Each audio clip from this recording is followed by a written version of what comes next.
अगर मैं आपसे अभी समय पूछूं तो आप अपने स्मार्ट वॉच या फिर अपने स्मार्टफोन से मुझे समय एएम या फिर पीएम में बताएंगे। पर सवाल यह है कि एएम और पीएम का मतलब आखिर होता क्या है। तो मैं आपको बताता हूं।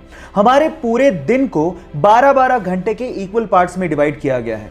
दोपहर 12 बजे के पहले का समय हम लोग एएम, जबकि दोपहर 12 बजे के बाद के समय को हम लोग पीएम में बताते हैं।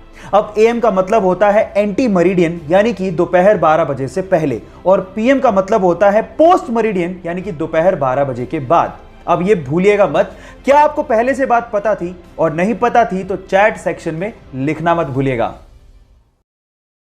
हमारी अर्थ का एकमात्र नेचुरल सैटेलाइट यानी कि प्राकृतिक उपग्रह है चंद्रमा। अब उसके बारे में एक इंटरेस्टिंग फैक्ट बताता हूं।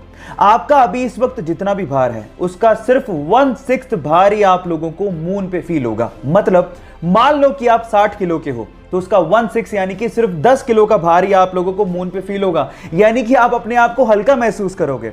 और यह होता है ग्रेविटेशन की कमी की वजह से।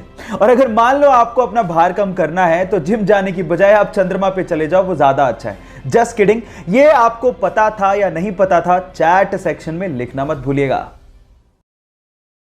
गाइस, आप लोगों ने मर्सिडीज कार ब्रांड के बारे में तो सुना होगा, लेकिन उसमें सबसे फैसिनेटिंग चीज है उसका लोगो।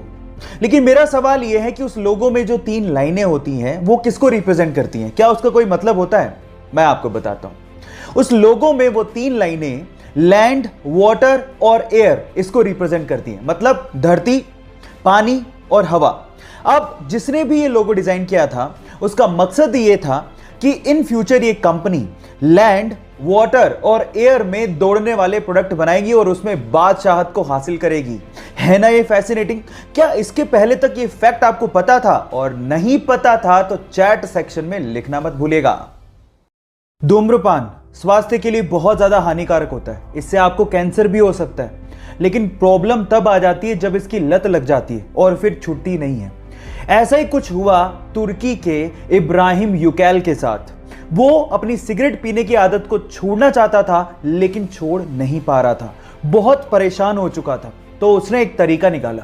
उसने हेलमेट के जैसा अपने सिर के लिए एक केज बनवाया और जब भी वो ऑफिस जाता उस केज को पहन के जाता और उस ताले की चाबी को अपने वाइफ को देके जाता। अब चाहकर भी वो सिगरेट नहीं पी पाता क्योंकि उस केज की चाबी एक्चुअली उसके वाइफ के पास होती थी। इस तरह से उसने अपने एडिक्शन को कम कर लिया। लत छुड़वाने के इस अजीबोगरीब तरीके के लिए आप क्या कहेंगे? चैट सेक्शन में लिखना मत भूलिएगा।